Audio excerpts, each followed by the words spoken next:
বুধবার রাতে এতটা পরিমাণে ঝড় বৃষ্টি হয়েছে, তখন 8:30 থেকে 9টা মতন বাজে। এত ঝড় বৃষ্টি হয়েছে যে বাইরে ধুলো বালি পাতা সব পড়ে না সারা ঘর দোর বিছানা পুরো বালি বালি হয়ে গেছে। যেখানেই হাত দিচ্ছি সেখানেই ধুলোবালি ভর্তি।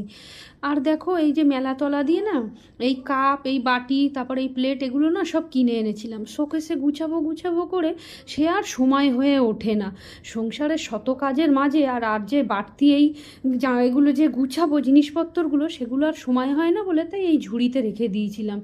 ঘুম থেকে উঠে দেখি নিচে ওপরে ধুলোবালি ভর্তি, গাছের পাতা টাতা ভর্তি, আর এদিকে এইগুলোও সব ধুলো পড়েছিল, সব মাজা ধোয়া করে গুছিয়ে রেখে দিলাম। তারপরে রাতের কত খাওয়া বাসন ছিল সেগুলো ঘুম থেকে উঠে সব মাজা ধোয়া করে নিলাম।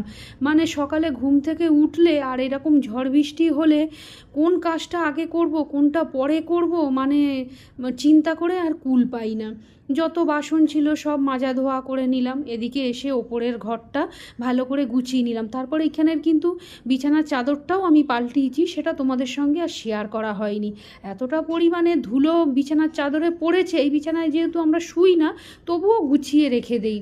তারপরে ধুলো পড়েছে বলে চাদরটাকেও ভালো করে চেঞ্জ করে ঘরটাকে পুছে নিলাম। এদিকে বরকে ডেকে দিলাম, বর এসে চালটা আর ডালটা ধুয়ে দিল। এইটুকুনি হেল্প করা মানেই আমার কাছে অনেকটাই মনে হলো, কেননা এই সময়টায় তো আমি অন্য কাজটা করতে পেরেছি। এদিকে ডালটা আমার হয়ে গেছে, কড়াতে তেল দিয়ে দুটো শুকনো লঙ্কা পেঁয়াজ একটু ভাজা করে তুলে নিলাম। নেওয়ার পরে না ওইটাকে আমি একটু আলু সেদ্ধ দিয়েছি, ওই আলু সেদ্ধটাই পেঁয়াজ লঙ্কা ভাজা দিয়ে মাখা করব বলে। সো হ্যালো এভরিওয়ান, তোমরা কেমন আছো? আশা করি তোমরা ভালো আছো, আর তোমাদের আশীর্বাদে তোমাদের ভালোবাসায় আমিও কিন্তু ভালো আছি। আমার এখানে এতটাই অপরিচিত বন্ধু আমার এত পরিচিত হয়েছে, আমি কিন্তু এই ফেসবুক থেকে কোনো কিছু পাওয়ার আশায় ভিডিও করি না। আমার ভিডিওগুলো আমার ফেসবুক বন্ধুরা দেখে, এটা কিন্তু আমি বুঝতে পারি, তাই জন্যই কিন্তু আমি ভিডিও করি। তারপরে দেখো আমার আলু সেদ্ধটা পেঁয়াজ লঙ্কা দিয়ে মাখানো হয়ে গেছে। তারপরে আমি একটুখানি এই পাঁচমিশালি চচ্চড়িটা এর আগে একদিন করেছিলাম, আর খানিকটা সবজি থেকে গেছিলো, তা আজকেও আবার একটু চচ্চড়ি করে ফেললাম। আর এই কাজগুলো করার পরে এতটাই খিদে পেয়ে গেছে, বরের টিফিনটা গুছিয়ে দিয়েছি, মেয়ে মুড়ি তরকারি খাচ্ছে, আর আমি একটুখানি ডাল আলু সিদ্ধ একটা পেঁয়াজ বেগুন ভাজা নিয়ে সকালের টিফিনটা না সেরে ফেললাম। এই যদি না খাই তাহলে কিন্তু আর সারাদিনে এখন আমি ভাত খাওয়ার আর টাইম পাবো না।